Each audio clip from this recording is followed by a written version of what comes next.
So then we come to the natural woman, which is, you know, every time I hear that song, I want to I just want to be more sexier.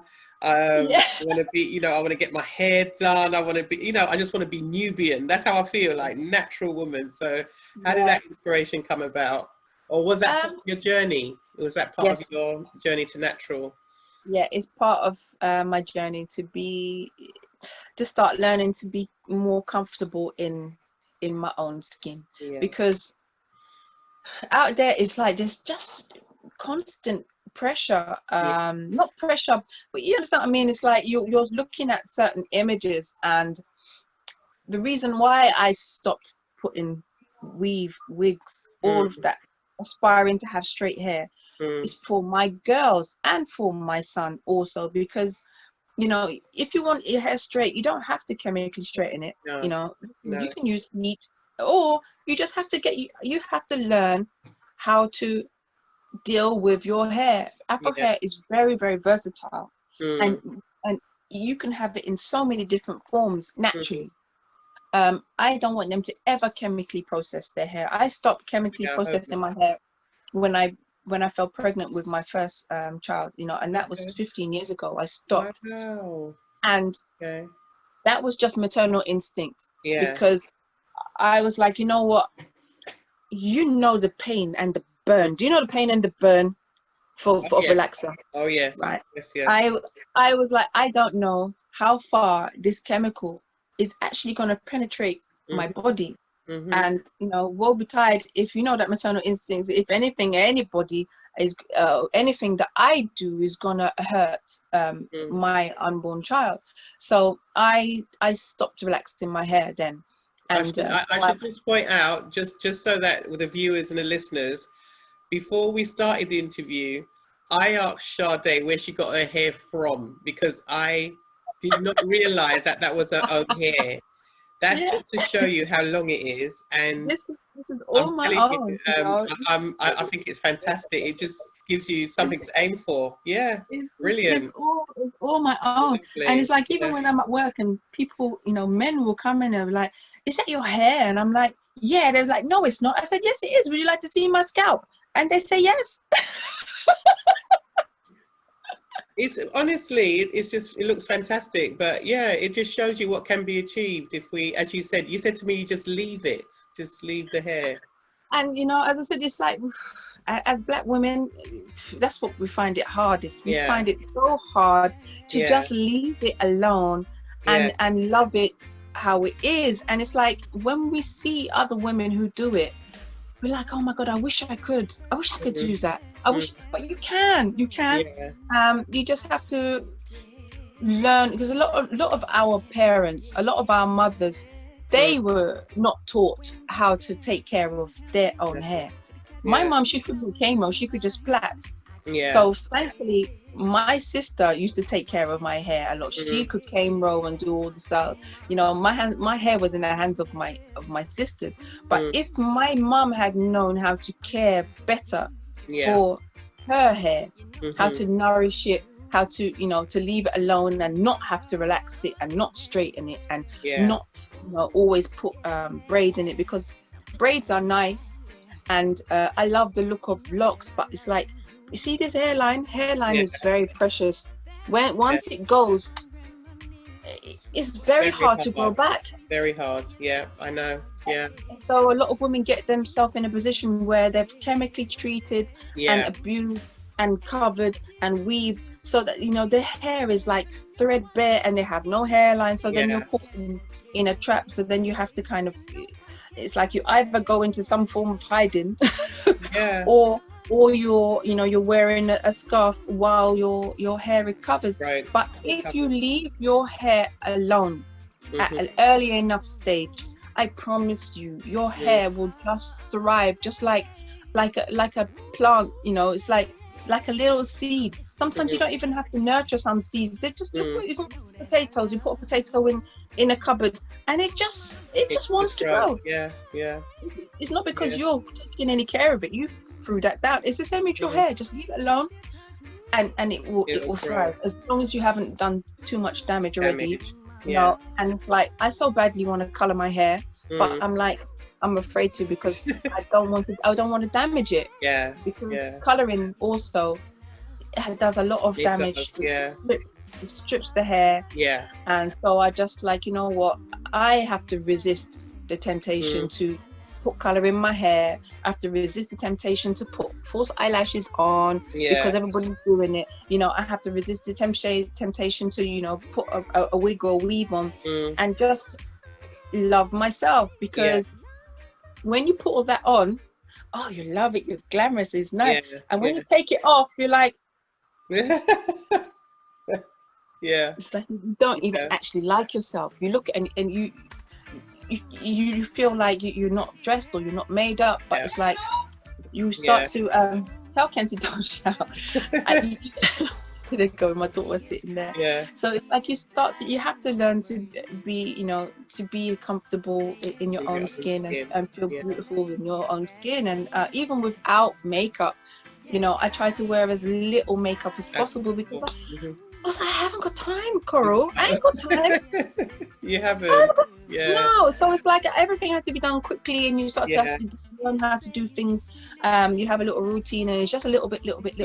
That's right. Or none.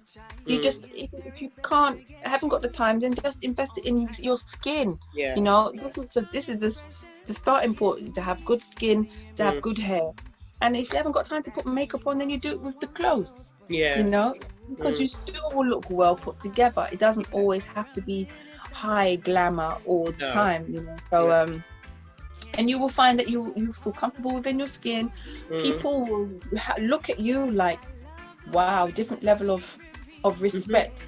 Just because they can see the confidence. Confidence comes from within. Within, definitely. Respectfulness comes from within. You know, it's not just about what you do or how you move.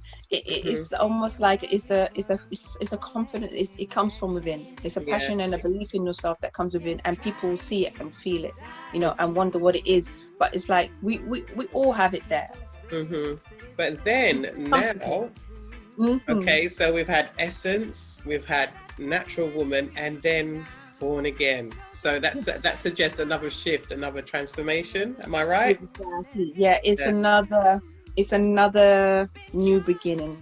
You know, I feel like, you know, life moves in cycles, and this is a new cycle. You're distracting me, Shayla. or please go in there dancing like. So it's another new beginning. I feel like I've gone full cycle, and you know, life does go in cycles, and we have to recognize it. And I feel like, you know, okay, this is my season now. But the reason why I gave the album the title Born Again. Okay, so originally it wasn't going to be called Born Again. Throughout the COVID, I felt the need to change it. It was going to be, the album was going to be called Hot Lady. Okay. Why not?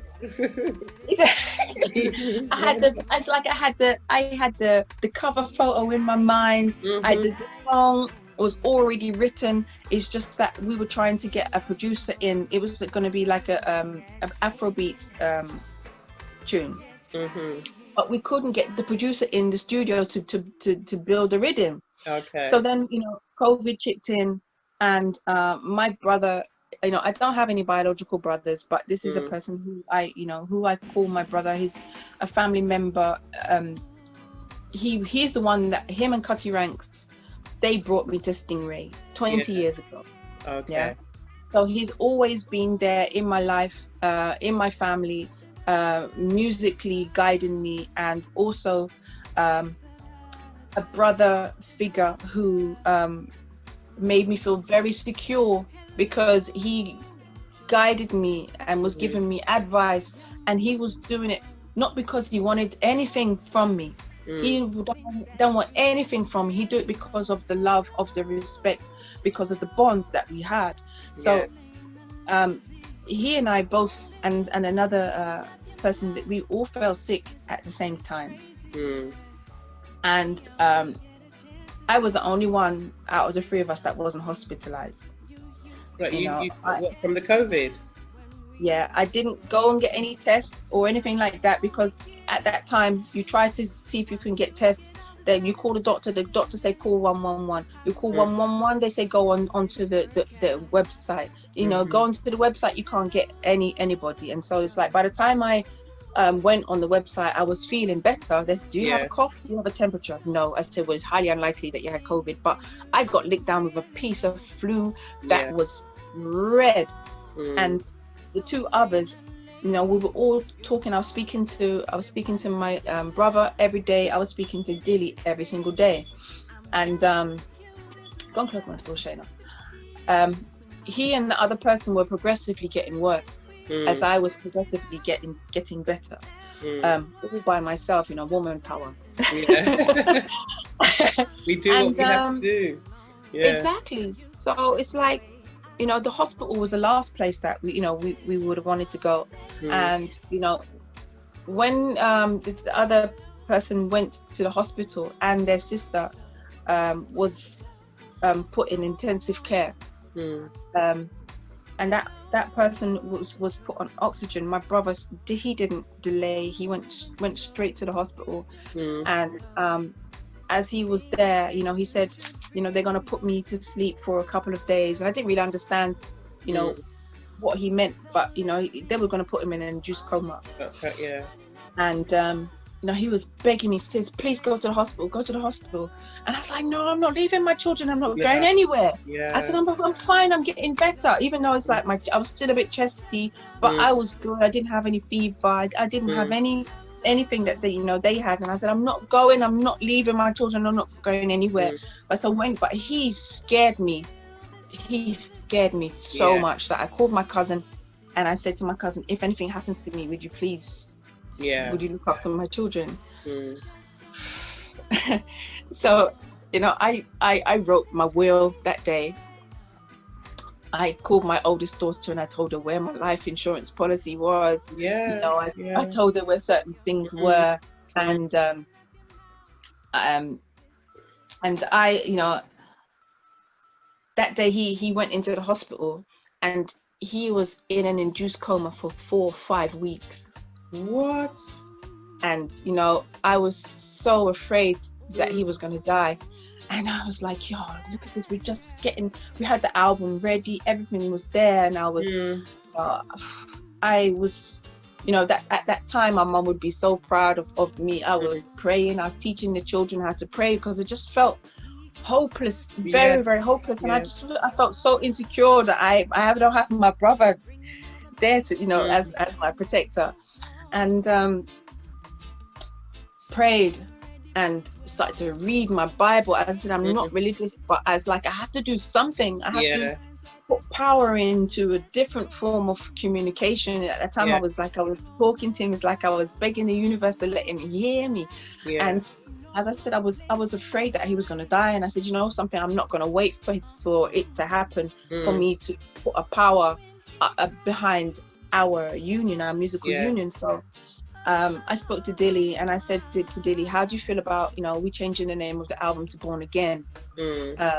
Because that song was on a rhythm that, you know, Black Metro, the person I'm talking about, Born Again was already written. I had already recorded it, and I said, and that was his rhythm. I wrote that song around his project, and I said, can we change the name of the album to Born Again? And Dilly said, yeah. But we had a little problem, is that Black Metro had the hard drive with the vocals, so I had to sing it again. So I went back into the studio and I sang it again. So it's like I'm putting a power. It's like, come on, get out of that hospital. Come on, you're gonna make it. Please don't die. And he made it. You know, he made it.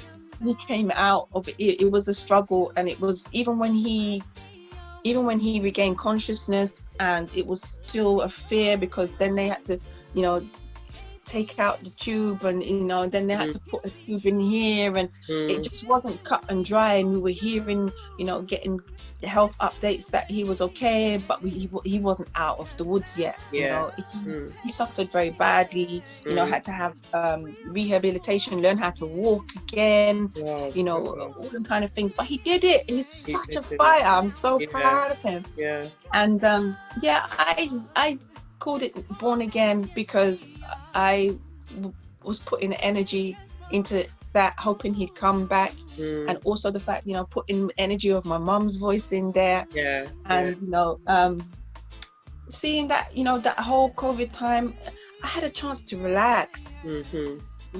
I had a chance to, to really be around my children, to just be at home and cook and have like a joy in cooking. It's not a rush thing. It's like, you go into the garden, and my little one say, "Mommy, let's go and play bat and ball," and it's like, "Hey, let's go play bat and ball." Let's go and do it. Because life gets so tiring. I'm doing so much, and then it's like you just don't have time for the simple things. So it's like an opportunity to do things differently. To every day is an opportunity to be born again. It's just what we choose to do with it. So it's like in that song, some of the lyrics is like, after the pain we'll be born again, now we're shining like a star, transforming, yes we are.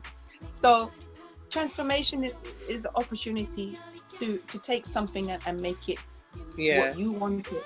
So born again is that, take something, even if it's like a when you're upset or a negative feeling, and bring it back, bring it to a place where where it feels new and healthy, like a healing. I hear you. So born again is that, it's a new start, it's a healing, it's a transformation from the negative, from the pain, to be reborn again, to shine. Well, all I can say is that it's already doing well from what I can see, and I wouldn't say I misjudged you. I think I didn't realize there was so much to you. So it's been really good sort of, finding out about you, finding out about the person behind the music. And I think you're a good example of someone, or of a woman being a natural woman. You're a good example. I think you're an inspiration for a lot of us. We're looking at you, so all I can say to you is continue. I look forward to your future works, and I thank you for the message, that you're giving to people through your songs.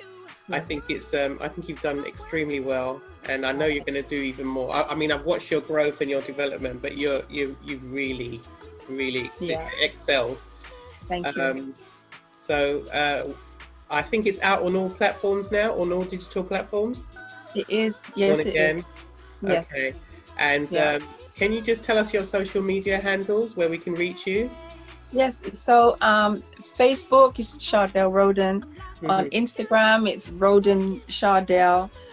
Twitter is Chardel Rhoden, and also on YouTube it's Chardel Rhoden as well. I try to make it as simple as possible. CHARDEL RHODEN, and if you put that in Google, most of these social media, it comes up. So I give thanks.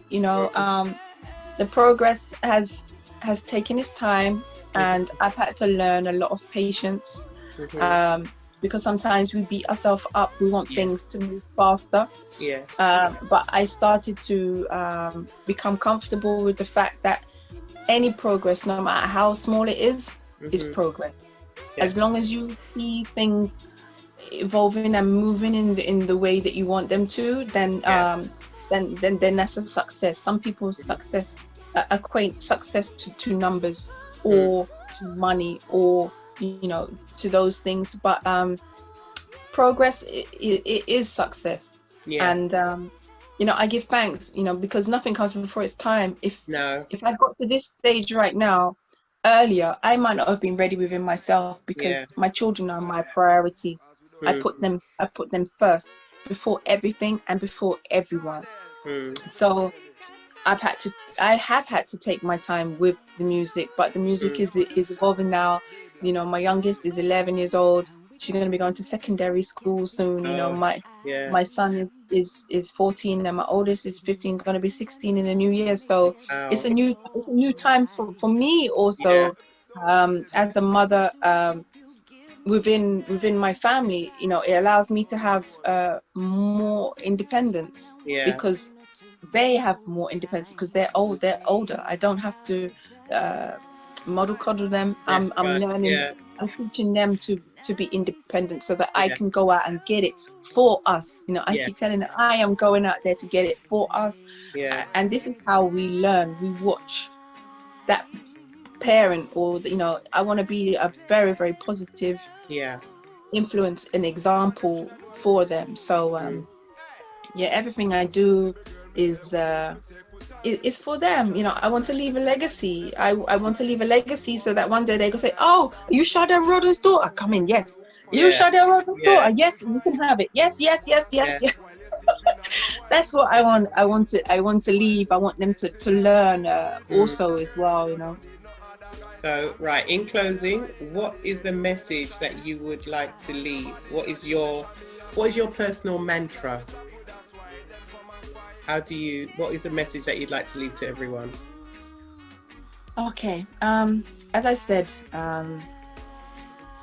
your mental health, your mental wealth is everything. You know, we should put it before love, before husband, and even before children. As long as mom is fine, the children are fine. You know, we must use every day wisely, and we must, you know, appreciate people in our life now. Don't wait for them to pass. You know, put the power and the love. Tell them that you love them. Tell them that you care. Cherish them. You know, and you know, bad things happen. Negative things happen. But that doesn't mean that we must be negative. No, that is true. That's right. Know, stay positive. Don't let people steer you away from the inherent beauty that you are. Stay the person that you are, but just become wiser with how you interact with people and to what you give to people.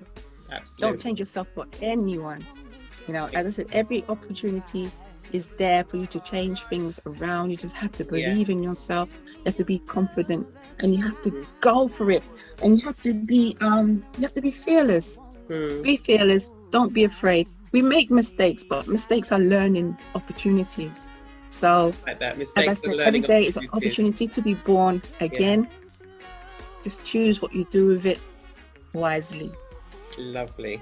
I love it. I love the mistakes are learning opportunities. I think that is good. That's a nice one. Well, Chardel, it's been lovely talking to you, and I'm sure the viewers and the listeners are going to love this interview. Okay, so we will speak again, I'm sure, in the very near future. And I hope that we Thank get you out very of much, Carol. Thank you. I'd like to say thank you to everyone out there. Thank you to my Stingray family, to Black Metro, to my children, to all, you know, people who are putting the power behind what I'm doing. You know, I'm not doing it just for myself. It's not just about me. You know, I am nothing without the producers and the musicians and the people and the radio DJs. So it's just all about a positive energy, you know, and the blessings. Lovely. Okay. Thank you, Carol. All right. Take care. You too. See you. All right. He comes first and she comes last, bringing all the baggage that has weighed him down.